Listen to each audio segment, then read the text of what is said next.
Hola amigos, yo soy Javi y esto es Expedientes del Misterio de Somos Meditación.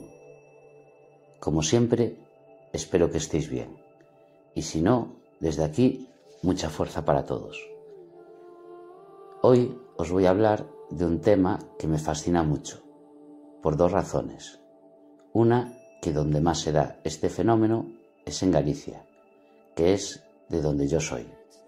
Y claro, me toca muy de cerca. Y la segunda razón es que da mucho, pero que mucho miedo. El tema es la Santa Compaña. Si eres de esta región, sabrás de qué te estoy hablando, ya que aquí, en Galicia, es muy popular. No es que pase todos los días, pero para ser un fenómeno de tanta envergadura, pasa mucho. Se puede decir que todos los gallegos conocemos la existencia de la Santa Compaña y que todos conocemos a alguien que pueda saber una buena historia. Por otro lado, si no eres de esta región, lo más seguro es que no conozcas el fenómeno. Aunque, como dato curioso, fuera de esta región, en Zamora y en Portugal sobre todo en la zona limítrofe con Extremadura y también en la zona limítrofe con Galicia. También hubo avistamientos de la Santa Compaña. Este fenómeno no siempre se ve igual o se interpreta igual. Antes de describiros el fenómeno, os voy a hablar un poco de Galicia, solo de la parte que pone en situación el fenómeno. Con respecto a la orografía de la región, Galicia es muy montañosa y en invierno muy lluviosa. Todo esto conlleva a bosques cerrados preciosísimos. Para que os hagáis una idea, si existieran las hadas, estarían en esos bosques. Estos bosques, para atravesarlos, tenían unos caminos de tierra, aquí llamados corredoiras. Este dato es muy importante, ya que en estas corredoiras es donde más ha sido visto el fenómeno. Con respecto a la cultura ritualística gallega, cabe destacar la poca influencia del exterior. Os explico. Debido a la orografía antes comentada y lo bien que nos movíamos en ella y conectábamos con ella, era muy difícil conquistarnos. Por ejemplo, se habla de que Galicia es celta, pero recientes investigaciones aclararon que era un híbrido entre la cultura celta y una cultura ancestral gallega. Los celtas de Galicia tenían las construcciones como las de Escocia, Irlanda, pero eran mucho más pacíficos, vivían más de la naturaleza. Después vinieron los romanos, más de lo mismo. Estas construcciones, que se llamaban castros, que tenían la peculiaridad de estar con formas redondeadas, los romanos las romanizaron. ¿Esto qué significa? Que dentro de los castros con las construcciones redondeadas hicieron a mayores una construcción cuadrangular y entonces era como si romanizaran el castro. Y eso que los romanos eran de reventarlo todo y después reconstruirlo todo a su gusto. Conclusión. Estos conquistadores ya debían de terminar tan y tan reventados de intentar conquistarnos que se cansaban y lo que hacían era pactar para también llevarse algo para ellos, es decir, ellos hacían la construcción cuadrangular, llegaban a quien le había mandado conquistar ese territorio y le decían: bueno, pues nosotros ya lo conquistamos porque ese territorio ya está romanizado y son romanos. Y así se fue preservando un poco la cultura ancestral ritualística. También es cierto que a medida que te acercas a zonas turísticas o grandes ciudades, esta cultura se va diluyendo un poco. Los gallegos, por todo esto y gracias a su contacto con la naturaleza, somos gente especialmente sensible y tenemos una visión y un concepto de la muerte muy diferente al resto. Vamos, que se acerca más a la visión japonesa que a la del resto de los mortales. Este fenómeno, como ya os dije, tiene distintas interpretaciones o manifestaciones. Primero os voy a contar la versión tipo y la analizaremos. Después alguna versión que me haya impactado y finalmente habrá sorpresilla o sorpresillas. Para empezar a explicar la Santa Compaña, cabe hacerse la gran pregunta: ¿qué es la Santa Compaña? La Santa Compaña es un grupo de entes, para que os hagáis una idea, de entre 6 y 30, es una auténtica barbaridad, del purgatorio con la finalidad de recoger una persona para poder expiar sus pecados caminando por esas corredoiras. La persona, cuando fuera con esa procesión, iría delante, así como zombificado, y al día siguiente se levantaría como reventado, como es muy cansado. Pero, claro, se iría como con ese estado de zombificación y no se acordaría de que estuvo caminando y simplemente se levantaría muy agotado. Esto duraría varios días, todo ello en función de los pecados que tuviera que purgar. Y pasados esos días, esa persona fallecería y ya tendría los pecados todos purgados. Este grupo de entes van encapuchados y no se les ve el rostro. Portan una vela muy grande o un candil. Un candil, bueno, es esto que estáis viendo. Y antiguamente se utilizaba a modo de linterna. Esta procesión puede ir en fila de 1 o en fila de 2. Este fenómeno se da por la noche y se vería como una serpiente de fuego surcando esos montes. Y esto nos lleva a otra pregunta fascinante. ¿Qué pasaría si veo la Santa Compaña? Evidentemente, si la persona protagonista está zombificada y no se acuerda, los testimonios son de gente que la vieron. Quiero insistir en la importancia de este fenómeno, ya que no solo se ve un ente, sino que se ve un grupo de ellos. Que esto es muy poco habitual en la aparición de cualquier entidad, y más visto por tanta gente a lo largo de tanto tiempo. Por donde pasa la Santa Compaña aparecen otros subfenómenos. Silencio total de la zona, con excepción de los sonidos de la propia procesión. Agitación de animales, por ejemplo, si vas con un perro, pues se pone muy nervioso. Si la propia Santa Compaña pasa cerca de algún sitio donde tengan animales, pues los propios animales se ponen nerviosos. También si los animales, si estás en el monte, pues animales escapando, de repente ves pájaros huyendo o muchos animales escapando.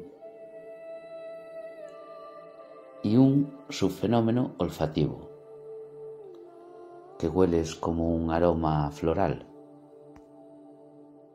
Esto que os he contado es muy importante, porque se puede llegar a intuir la presencia cerca de la Santa Compaña. Si ves a la Santa Compaña, como poco estás jodido. Puedes verla en 2 estados, o con la persona que se llevan, que ésta iría delante, esta no iría encapuchada y sería fácilmente reconocible.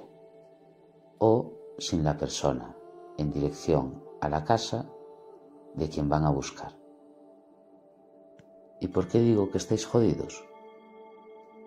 Porque corres un altísimo riesgo de unirte a ellos y correr la misma suerte que el que van a buscar.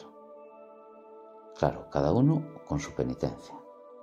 O bueno, también puede ser tú el penitente que van a buscar. ¿Pero cómo? Otro subfenómeno que genera es el poder de atracción y te atraería hacia ellos. ¿Y no hay manera de salir del poder de atracción?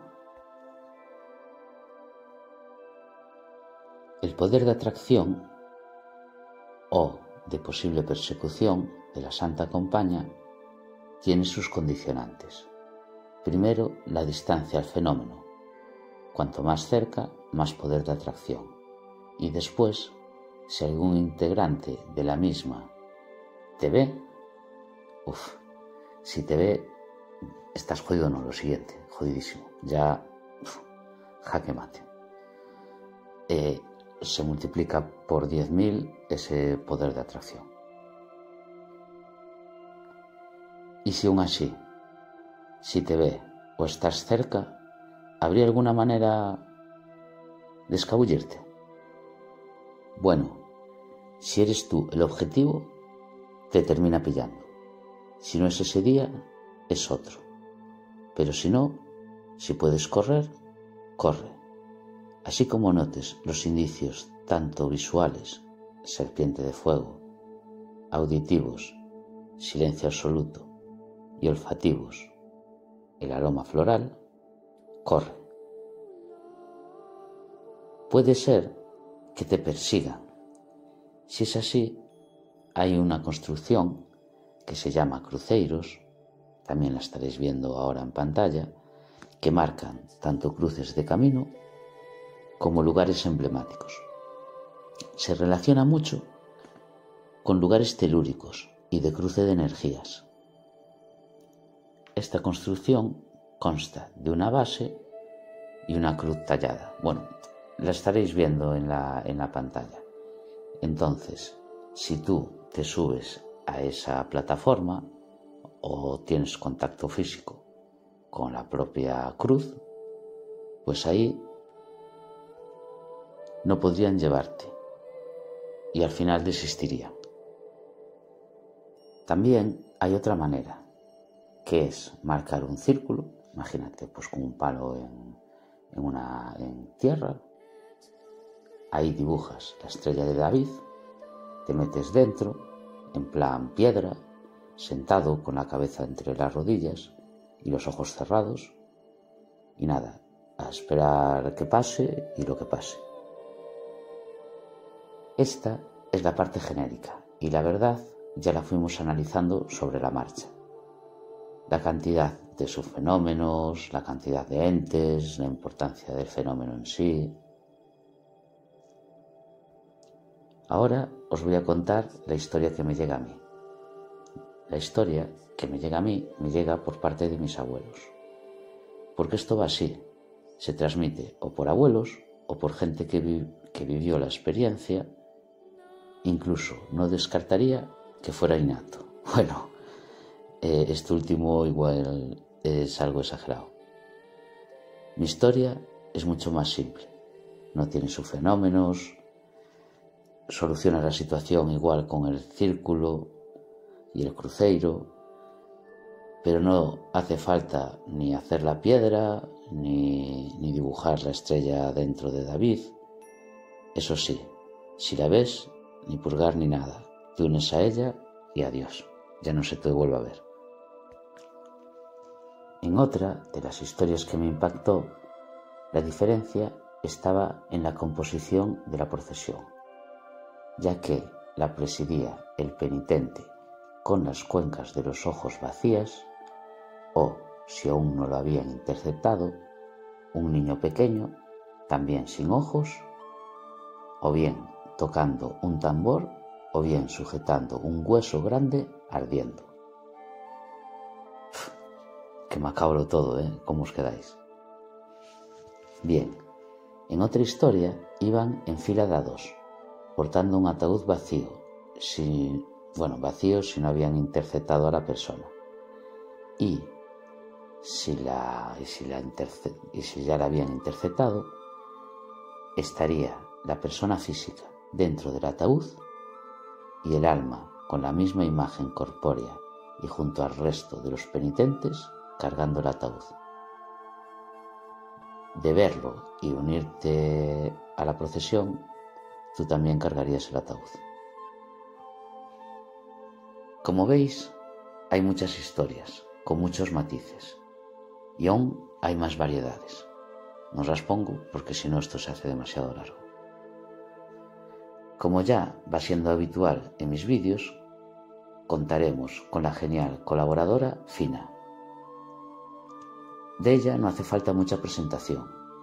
Si no la conocéis, os invito a que lo hagáis a través de sus vídeos de charlas y meditaciones, también en este canal.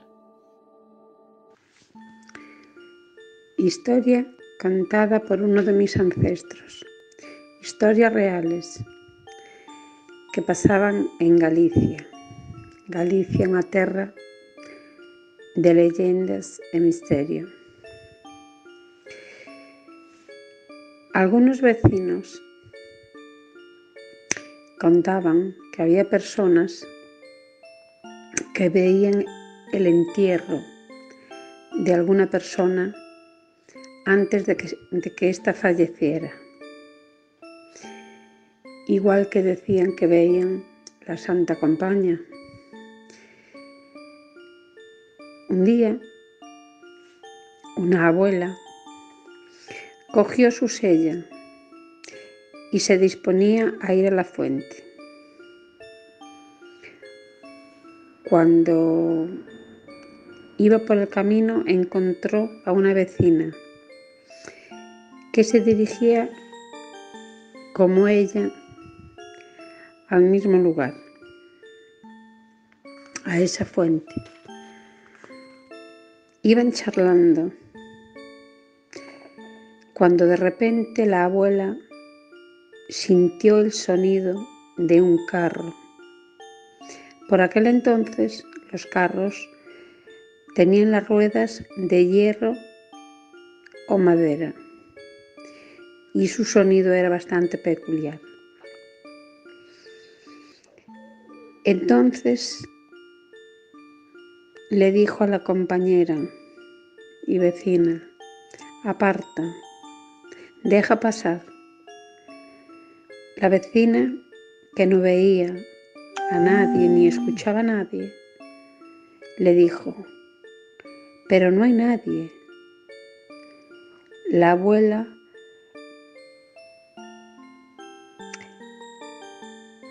le respondió: aparta, no escuchas que viene el carro con los bueyes. Se apartaron y la abuela vio como un vecino iba delante del carro y los bueyes y un grupo de gente detrás. La abuela se puso a rezar. Cuando dejó de rezar, la vecina le dijo: ¿pero qué haces? Yo no vi ni escuché nada. Ella le respondió: era la procesión de la Santa Compaña. Al siguiente día, la persona que iba delante falleció a esa misma hora y el entierro pasó por el mismo sitio donde la abuela rezaba y lo había visto a esa misma hora. Otros contaban que no habían visto, pero sí los habían empujado. Y si miraban, si pasaba la Santa Compaña y miraban, esa persona que lo hacía pronto moría. Historias como estas en Galicia hubo muchísimas, igual que gente que no creía en nada. Y se le aparecía a alguien como una luz de noche, se asustaban muchísimo y al otro día le decían que había muerto esa persona. Otras personas ven quién se va a ir, sea un vecino o un familiar. Ellos lo saben y lo comentan a alguien conocido o a su mujer o marido. Muchas personas son excéntricas a esto y no lo creen, pero en Galicia hubo muchísimas historias y siempre contadas por gente que lo ha vivido y que ha visto. Bueno, cada uno es muy libre de creerlo o no. Gracias. Más claro agua, Fina. Cómo mola tu historia. ¿Veis? Cada historia tiene sus matices. Muchas gracias, Fina. Un abrazo fuerte. Mi otra sorpresa es un testimonio de una persona que vio la Santa Compaña. Hay una encrucijada, oímos ruidos de pasos, de gente que venía, pero bastante gente. Mi madre se asustó, pero yo, como era pequeño, pues no me dio miedo ninguno. Al ir acompañada con una persona mayor, siempre sabes que vas como protegido. Y entonces mi madre se paró, me encontró miedo. Y yo le dije, vamos, mamá, ¿qué tienes? Dice, calla. Y entonces esas personas de cada vez venían andando más, venían todas de negro, pero no se le veía la cara. A esas personas venían andando, solo se veían los pasos, se venían andando, que era gente, ¿eh? Atrás de esas personas venía una señora, que era de aquí de cerca, que yo la conocía. Y mi madre también, pero mi madre no logró verla. Ella solo se asustó y decía que no veía nada. Yo, pero usted no ve a esa señora, no la conoce, mamá. Y dice mi madre, no, calla. Era una señora viuda, estaba de luto, y a los 3 días esa señora murió de una chispa. Cada historia tiene sus matices y maneras de contarla, y son reales, y son bestiales. Bueno, amigos, pues esto ya se acabó. Espero que no os haya dado mucho miedo. Aquí, los gallegos, estamos muy acostumbrados a esta historia, y por eso nos da especialmente miedo. Y a mí hubo algunas historias que sí me dieron miedo. Bueno, pues nada, como siempre, si os ha gustado el vídeo, darle a me gusta. Si no estáis suscritos, darle a suscribirse y a la campanita. Y no dejéis de ver las charlas y meditaciones de mis compañeros. Son magníficas. Y nada, amigos, un abrazo fuerte y mucha fuerza para todos.